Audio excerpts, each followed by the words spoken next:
Nah, di paragraf berikutnya ini penjelasannya juga lebih lucu lagi.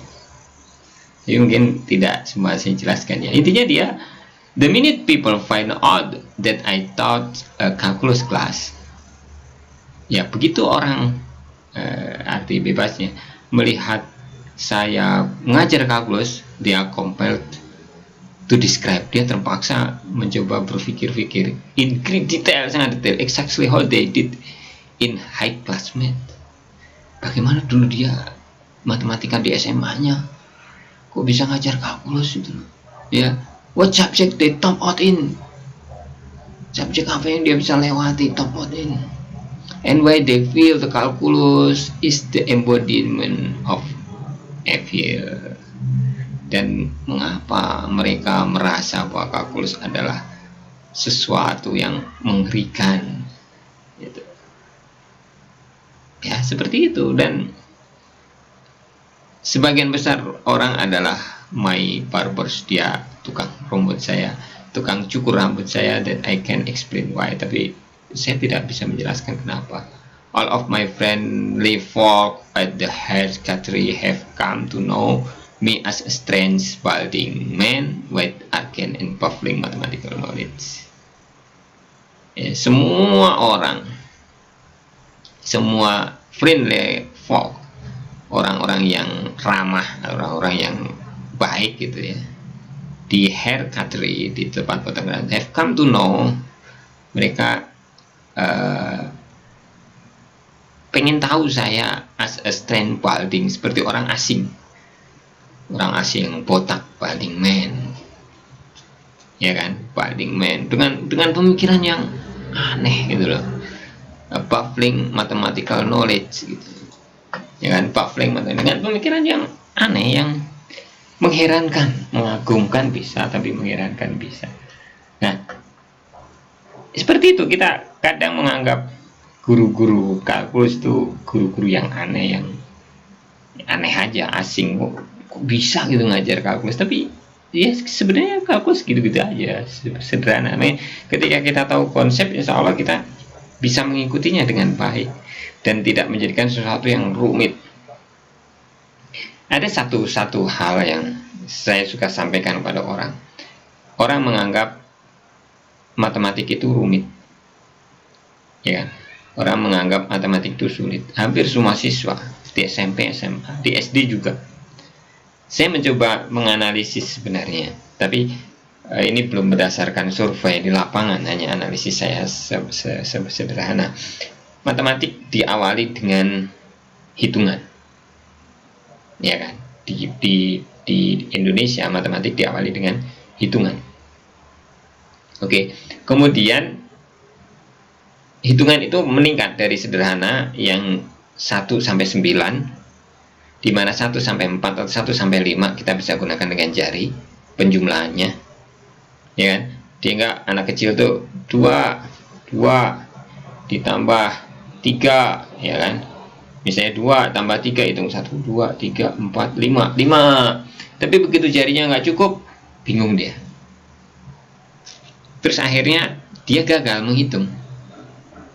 Padahal menurut Anda, apa sebab dia gagal menghitung? Cukup nggak Anda memahami, Anda bisa menghitung dengan sekali, 2 kali latihan? Saya pahamkan bahwa 11 tambah 7 itu berapa? Atau ginilah, 12 tambah 3 berapa? Siswa bingung. Tapi kalau sebenarnya 2 tambah 3 berapa? Dia tahu 5. Iya kan? 2000 tambah 3000 berapa? 5000 dia tahu.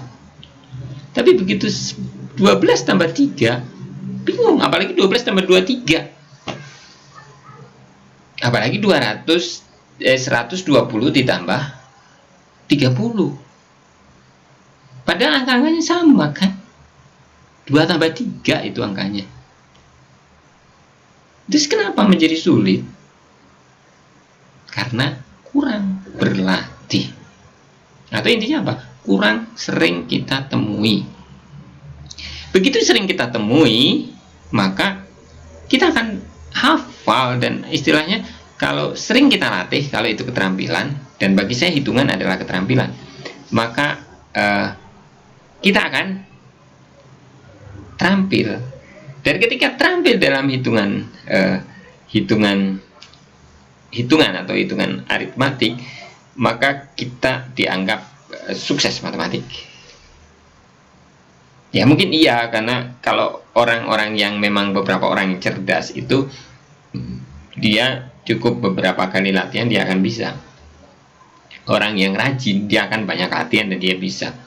Tapi seberapa banyak orang cerdas dan seberapa banyak orang rajin?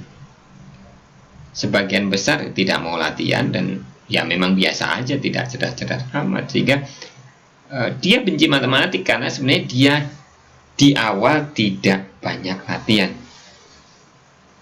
Ditambah ya sistem pendidikan kita seperti itu sehingga membawa kita ke sana.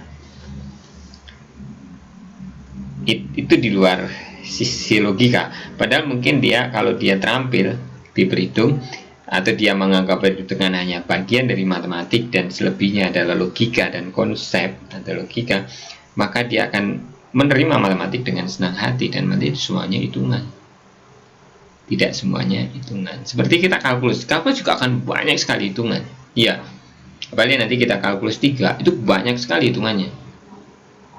Baik, saya pengen menanamkan konsep yang kuat dulu di sini dengan dasar-dasarnya di kalkulus. Dari kalkulus 1, saya ada di kalkulus 2 ada masalah deret, tapi saya mungkin nggak bisa kuatkan. Saya hanya kuatkan di dasar kalkulus 1, integral, diferensial, limit, integral, diferensial ya. Saya ulang, limit, integral, diferensial, atau limit, diferensial, integral. Kemudian sebenarnya ada persamaan diferensial, dan nanti kita gunakan itu di kalkulus 3. Makanya ketika kita nggak kuat di situ, kita juga sulit. Hanya hafal rumus, kemungkinan hafal kecil, Anda nggak punya waktu banyak untuk latihan. Apalagi sekarang sudah cukup banyak. Makanya ketika kita paham konsepnya sangat kuat, kita tanamkan. Dan Anda jangan dulu berasumsi negatif pada guru, pada materi kuliah ini, sehingga nggak pernah kita bisa memahami, karena kita sudah bersuudon terhadap mata kuliahnya sendiri. Ibaratnya nggak akan dapat keberkahannya. Seperti itu. Nah,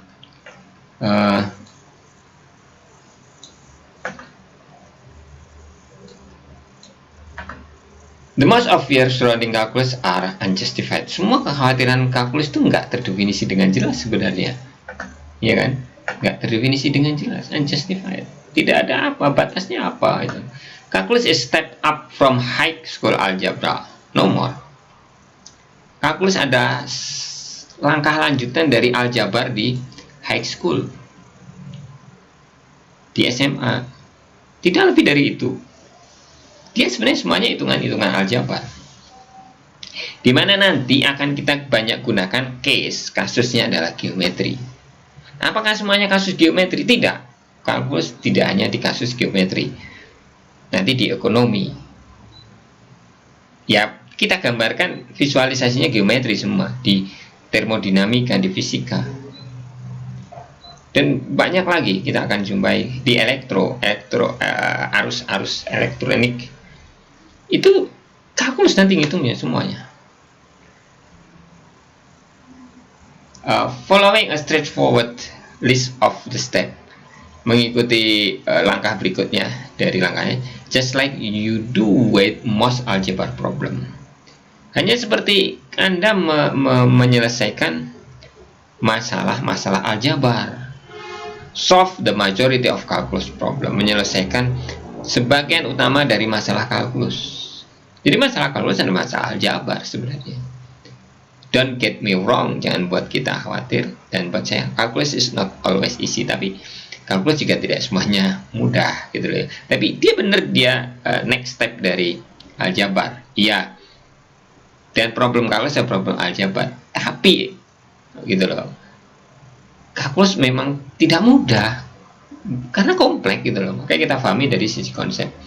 Dua, masalah-masalah kalkulus tidak semuanya sepele, bahkan banyak masalah yang tidak sepele. Tapi it's not an impossible as it seems. Dia bukan sesuatu yang tidak mungkin, tapi dia sesuatu yang mungkin dilakukan. Gitu. Dan kalkulus itu mempunyai innumerable application, aplikasi yang sangat banyak.